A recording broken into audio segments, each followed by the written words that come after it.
नमस्कार, मैं अनुराग मिश्रा। आप देख रहे हैं ऑफिशियल अनुराग मैन 21 न्यूज NSD टाइम्स।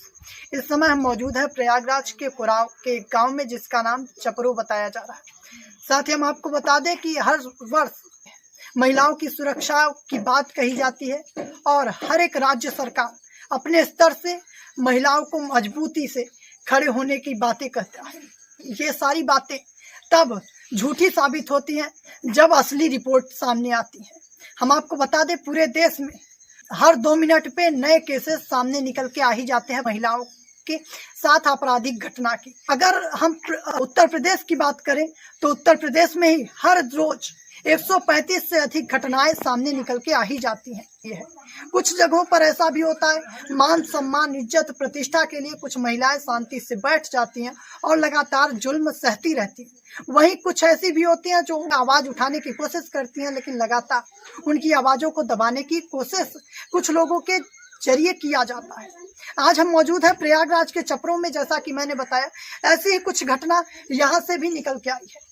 एक पीड़ित परिवार है जिसकी बच्ची के साथ कुछ ऐसा ही किया गया। पहले उसे मारा गया और उसके बाद अफवाह उड़ाने की कोशिश की। पूरी घटना क्या है, हम यहाँ के लोगों से जानेंगे, पीड़ित परिवार से जानेंगे, आखिर उनके बेटी के साथ क्या हुआ। लेकिन जब रक्षाबंधन के पहले ही हम आपको बता दें, ये घटना 9 तारीख की है, 9 अगस्त 2022 की। एक बहन जो कि अपने भाइयों को राखी बांधती, वो अब नहीं रही। माँ रोती रही, बिलखती रही, लेकिन उसकी सुनवाई अब तक नहीं हुई। 2 लोग गिरफ्तार हुए हैं, लेकिन 3 अब भी फरार बताए जा रहे हैं। यहाँ कुछ लोग हैं, उनसे बात करते हैं। पीड़िता के भाई से बात करते हैं। क्या नाम है आपका? संदीप कुमार पांडे। संदीप जी, ये बताइए पूरी घटना थी क्या और ये घटना कहाँ की है? अमोरा गांव की है। हमारी बहन प्रियंका थी और उसका जो है दहेज की मांग करते तो गाड़ी और जंजीर हमारे पास नहीं हो पाया, नहीं दे पाए, इसके लिए हमारी बहन को मार डाला। ये बताइए, अमोरा कहाँ पड़ता है? अमोरा मेजा रोड से बगल में है। मेजा रोड से बगल कोसिया के बगल में। हम आपको बता दें, अमोरा भी प्रयागराज अंतर्गत मेजा में ही पड़ता है। तो क्या कुछ हुआ था, आखिर क्यों मार दिया गया? आप बता रहे हैं कि दहेज के लोभी थे। हाँ, दहेज के लोभी हमको बराबर मतलब फोन पे भी बोलते थे कि दहेज का पैसा पहुंचाइए, लेकिन हमारे माता जी का तबीयत खराब था, आँख फट गई थी, इसलिए हम दे नहीं पाए। बहुत ही शर्मनाक बात है। इन्होंने हमको बताया कि शादी जब हो रही थी उस दौरान भी डिमांड किया गया था और उस डिमांड को जैसा कि हर परिवार करता है, और जब नया रिश्ता जुड़ता है तो उसके साथ कोऑपरेट करते हुए 90% लोग मान जाते हैं और जितना क्षमता उनके पास है वो दहेज देने की भी कोशिश करते हैं। हर एक पिता चाहता है कि शांति से और अच्छे तरीके से, अच्छे ढंग से, खुशी से उसकी बेटी अपने घर से विदा हो और एक नए परिवार की परवरिश में जाए। जी हाँ, ऐसा ही कुछ यहाँ से भी सामने निकल के आया। जब इन्होंने ब्याह किया था तो हमें बताया कि 3 लाख दहेज का पैसा भी दिया था। 3 लाख रुपए आपने दिया था? हाँ, 3 लाख रुपए नगद दिए। 3 लाख नगद आपने दिया था। हाँ, डिमांड किया था परिवार? 3 लाख का ही था। 3 लाख मांगा। हाँ, 3 लाख मांगे थे, 3 लाख हम लोग दिए। अच्छा, शादी हुए कितना साल हो? 6 साल हो रहा है। 6 साल। हाँ, 28/4/2016 को हुआ था। अच्छा, ये बताइए नाम क्या था पीड़िता का? प्रियंका मिश्रा। प्रियंका मिश्रा। हाँ। हम आपको बता दें दर्शकों, ये कोई पहला बार ही नहीं हुआ होगा कि एक बार में ही प्रियंका मिश्रा जी को खत्म कर दिया गया। जब भी ऐसी घटनाएं होती हैं तो पहले भी प्रताड़ित वो लगातार होती रही होंगी, लेकिन अपनी, जैसा कि मैंने आपको बताया, इज्जत सम्मान प्रतिष्ठा के लिए शायद वो भी चुप रही, जिसका अंजाम कुछ ही हुआ कि आज ये भी उसी गलती को भुगत रहे हैं। हम आपको बता दें, इससे न सिर्फ एक परिवार उजड़ा, इससे 3 परिवार उजड़े। जब मुझे पता लगा तो मुझे भी हैरानी हुई, जैसे कि आपको हुआ। इसमें उनकी ननद, जिनका नाम बब्बे, हाँ, मैं सही हूँ, बब्बे नाम बताया जा रहा है, वो भी 2 साल से अपने नैहर में रहा करती थी। वो पहले से ही कुछ उनका रहा होगा, आपस में संबंध नहीं बना होगा, तो वो पहले से ही नैहर में रहा करती थी। और बताया जा रहा है कुछ यूँ भी कि लोगों को धमकियाँ देती थी, गाली गलौज करती थी, कुछ ऐसी ही प्रवृत्ति की थी, तभी शायद उन्हें 2 साल से अपने नैहर में बिताना पड़ रहा है। लेकिन प्रियंका अपने ससुराल में रह के अपने घर को चला रही थी और बहुत ही बढ़िया तरीके से, काफ़ी अच्छे से रहा करती थी। और जब भी उन्हें ले जाया जाता था तो उनके भाई आप लोग ही उन्हें ले आया करते थे, पहुंचाया करते थे? लेके आते थे, पहुंचाते भी। हाँ, लेकिन इस बार वो बुला के ही ले गए थे। अच्छा, मतलब घटना से पहले वो लोग लेके गए थे? वो लोग बुला के ही ले गए, उसका जेठौता आया था बुलाने। अच्छा, ये पहली बार था? हाँ, ये पहली बार, मतलब पहली पठौनी के बाद पहली बार था। 6 साल के बाद ये पहली बार था, बुला के ले गए। अच्छा, शादी के बाद ये दूसरी बार था?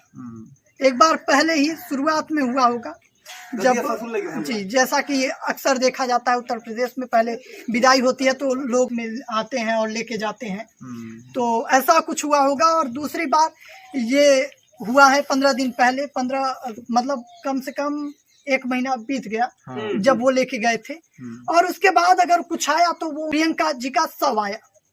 सही हूँ? हाँ, शव आया, उनकी लाश आई, और शायद इन्हें भी कुछ उम्मीद ऐसा नहीं था, इन परिवार वालों को भी। बुजुर्ग पिता हैं, उनसे बात करेंगे। जी चाचा जी, नाम क्या है आपका? अवधेश कुमार पांडे।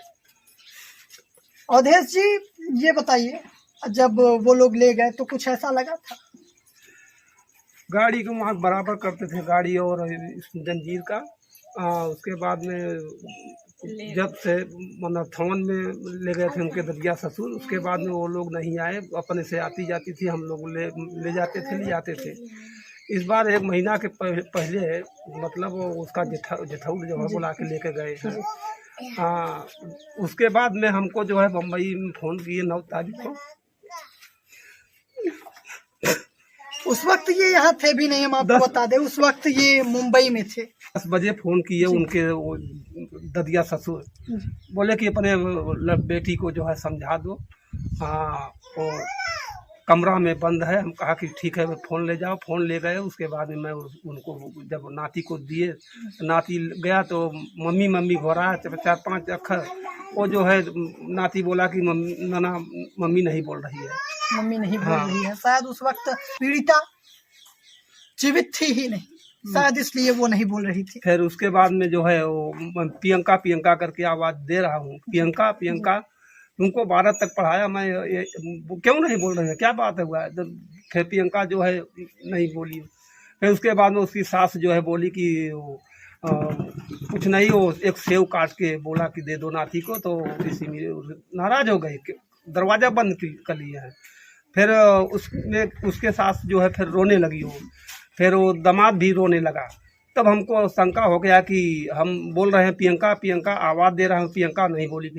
फिर वो जब वो लोग दोनों आदमी रोने लगे तो हमको शंका हो गया प्रियंका जो है अब नहीं है, ख़त्म हो गए। तब तुरंत ही मैं फ़ोन काट करके फिर मैं घर पे फ़ोन किया, उनके मम्मी के पास। तो मम्मी से बोला प्रियंका को जी, गलती किसी की भी हो, लेकिन एक पिता अपने ही बच्ची को समझाने की कोशिश करता है कि शायद समझ जाए और घर परिवार को चलाते रहे। शायद यही प्रथा भी है, और इसी प्रथा के चलते चाहे कलयुग हो, द्वापर हो, त्रेता हो या फिर सतयुग ही क्यों ना हो, इसी को लेकर माता सीता भी इस धरती को छोड़ के चली गई थी। ऐसा ही कुछ प्रियंका के साथ भी हुआ। लगातार परीक्षाएं देती रही, लेकिन अंत में मिला क्या?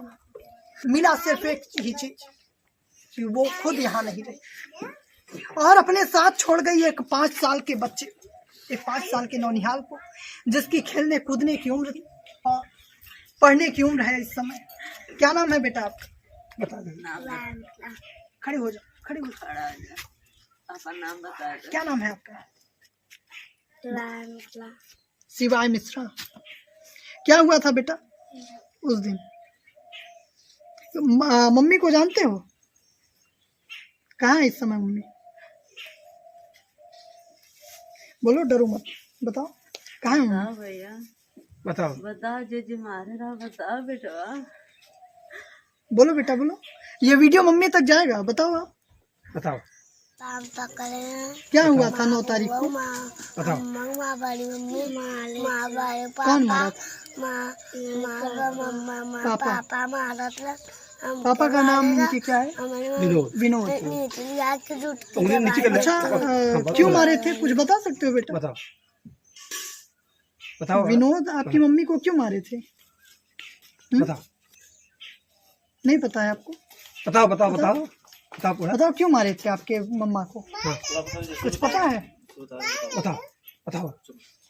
अभी हो सकता है बच्चा डर रहा हो, एक वीडियो है मैं आपको दिखा दूंगा, आप देख भी सकते हो। यहाँ एक माँ है, हालत वही है, पूछते हुए भी मुझे सोचना पड़ रहा है। माता जी ये बताइए, आप लोग कब पहुंची थी वहाँ मौके पर? मरने के बाद पहुंची हूँ बेटा। अच्छा, कितने बजे आप लोगों को पता चला कि अब प्रियंका नहीं रही? 10 बजे। उनके पापा बताए, हम लोग को नहीं पता था। 10 बजे पता लगा, लेकिन घटना पहले की ही थी। अच्छा, जब आप लोगों को पता लगा तो क्या कुछ बताया गया था आप लोगों को? कुछ नहीं बताया गया। मेरे फूफा को दिए मेरा लड़का फोन, उसको विश्वास नहीं हुआ कि मेरी प्रियंका मर गई। मेरे फूफा उसी गांव में है, उसके पास फोन किए तो लेके गए फोन। प्रियंका को खत्म कर दिया गया, उन दहेज के लूटियों ने खत्म कर दिया। ऐसे कई घटनाएं हैं जिनके बारे में सरकार को न सिर्फ बड़ी बड़ी बातें कहनी चाहिए, बड़ी बड़ी बातें तो हर कोई कहता है और हर कोई कह भी रहा है, लेकिन सच्चाई जमीन पर और ग्राउंड पर दिखती है। जब हम जैसे रिपोर्टर्स ग्राउंड पर आते हैं तो सच्चाई का सामना करते हैं और पता लगता है कि आखिर पूरी हकीकत है। कैमरामैन संकल्प के साथ मैं अनुराग मिश्रा, आप देख रहे थे एनएसडी टाइम्स प्रयागराज कोरा।